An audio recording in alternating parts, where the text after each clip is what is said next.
Good morning, friends. Today we will see the Section 194 of Income Tax Act 1961. Finance Act 2002 introduced Section 194R, which pertains to deduction of tax on benefit and perquisite in respect of business or profession. 194 under 194 हम TDS deduct करना है अगर हम कुछ benefit और perquisite in respect of profession और business के लिए देते हैं। जैसे इन एम्प्लॉयमेंट में एम्प्लॉयर एम्प्लॉय को कुछ बेनिफिट देता है, रेंट फ्री हाउस और कार, ये जो परक्विजिट उसको दिए जाते हैं अदर देन कैश और मॉनेटरी बेनिफिट, उसको हम अंडर सैलरी टैक्सेबल करते हैं। सेम 194R सेक्शन लाया गया है फॉर बिजनेस और प्रोफेशन पर्पस, यानी कि बिजनेस और प्रोफेशन का रिलेशन है और उसमें आप कुछ बेनिफिट और परक्विजिट देते हैं तो उसमें आपको 194R में TDS डिडक्ट करना है।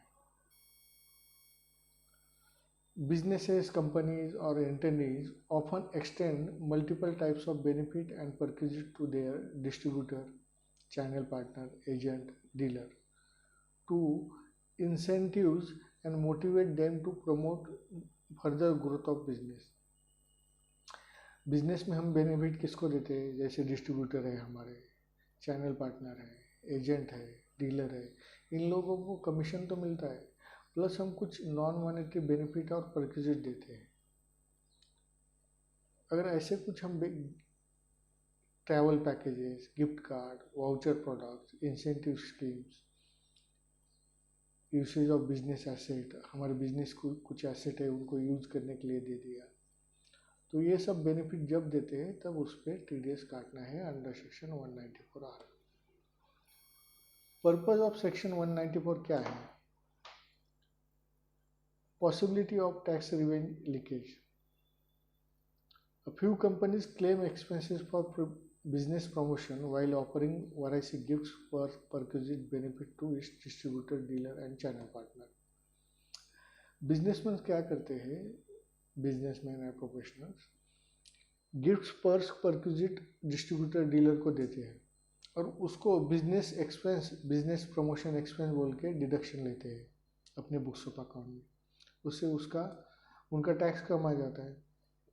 बट जिनको बेनिफिट हम देते हैं डिस्ट्रीब्यूटर, डीलर, चैनल पार्टनर, वो अपने इनकम में उसको नहीं दिखाते हैं। तो यहाँ पे एक्सपेंस एक जगह मिल रहा है लेकिन दूसरी जगह उसको इनकम डिक्लेयर नहीं किया जा रहा है, तो इससे इनकम टैक्स की इवेजन हो जाता है। ये रोकने के लिए सेक्शन 194R लाया गया है। सपोज इलेक्ट्रॉनिक मैन्युफैक्चरिंग कंपनी है और उन्होंने LCD television as a incentive बोल के चैनल पार्टनर को दे दिया to achieve the revenue growth, यानी कि कुछ सेल का टारगेट दे दिया उसको, अगर वो कंप्लीट करता है तो उसको हम LCD टेलीविज़न गिफ्ट देते हैं। अभी जो कंपनी, मैन्युफैक्चरिंग कंपनी गिफ्ट दे रही है वो तो अपने बुक्स में उसको एक्सपेंस डिक्लेयर करके अपना प्रॉफिट कम करके टैक्स बेनिफिट क्लेम कर लेगा, लेकिन जो रिसिपिएंट है जिसको ये टीवी मिला है वो उसके इनकम में उसको डिक्लेयर नहीं करेगा तो उस पर टैक्स गवर्नमेंट को नहीं मिलेगा, तो यहाँ पे टैक्स इवेजन हो जाता है।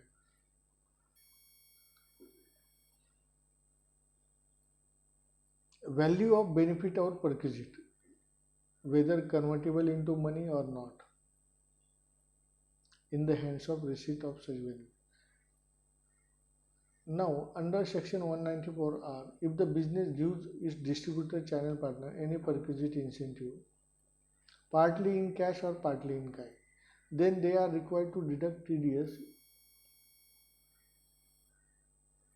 in case the benefit is wholly in kind. The person providing such benefit or perquisite is required to pay TDS on value of such benefit and perquisite out of his own pocket. चाहे आप वो kind में दे सकते हैं या cash में दे सकते हैं तो आपको उस बेनिफिट पे TDS काटना है। Sir, the purpose of 94R is to widen the tax base और stop the tax evasion. In case medical professional means doctors receive free samples, it has to be shown as a benefit or perquisite and easy income. This is irrespective of fact that the pharmaceutical company is using at a sales promotion technique. The pharma company can claim a deduction as such sales promotion. However, in the hands of receiver, promotion would be taxable as income and TDS is required to be deducted. Second example में अगर pharmaceutical company medical profession को कुछ benefit देती है, free medicine देती है, pharmaceutical company ये जो फ्री सैंपल देती है वो सेल्स प्रमोशन बोल के एक्सपेंस क्लेम कर लेती है और उसका प्रॉफिट कम होकर टैक्स कम आ जाता है। लेकिन जो मेडिकल प्रोफेशनल्स है जिनको ये बेनिफिट मिलता है उनको भी ये इनकम डिक्लेयर करना ज़रूरी है और इसलिए उन्होंने फार्मास्यूटिकल कंपनी पे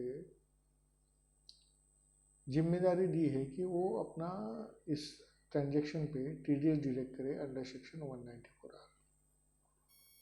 scope of the next section 194R, TDS is to be charged under section 194 is at 10%, will come effect from the 1st July 2002. It applies only resident recipient of the benefit और purchase. 194R का TDS deduction का rate है 10% और ये 1 जुलाई 2022 से लागू हुआ है। और जो रिसिपिएंट है जिसको ये बेनिफिट मिल रहा है he should be only resident. अगर वो नॉन रेसिडेंट है तो उस पर ये सेक्शन लागू नहीं होगा क्योंकि उन पे TDS अंडर सेक्शन 195 डिडक्ट होता है। However, section 194 is not applicable where the aggregate value of the benefit perquisite does not exceed 20,000 during the financial year. Per person, अगर उसको जिसको भी बेनिफिट मिल रहा है उस पर्सन को अगर 20,000 से कम परक्विजिट मिला है, बेनिफिट मिला है होल ईयर, तो उस पर TDS काटने की ज़रूरत नहीं। एग्रीगेट वैल्यू ऑफ बेनिफिट और परक्विजिट डज नॉट एक्सीड 20,000। उसमें मॉनेटरी या वैल्यू लिमिट डाला है कि 20,000 से नीचे है तो आपको TDS काटने की ज़रूरत नहीं। Aggregate value for the whole financial. Also, it is not applicable for an individual HUF to deduct TDS where the total sales does not exceed 1 crore in case of business or 50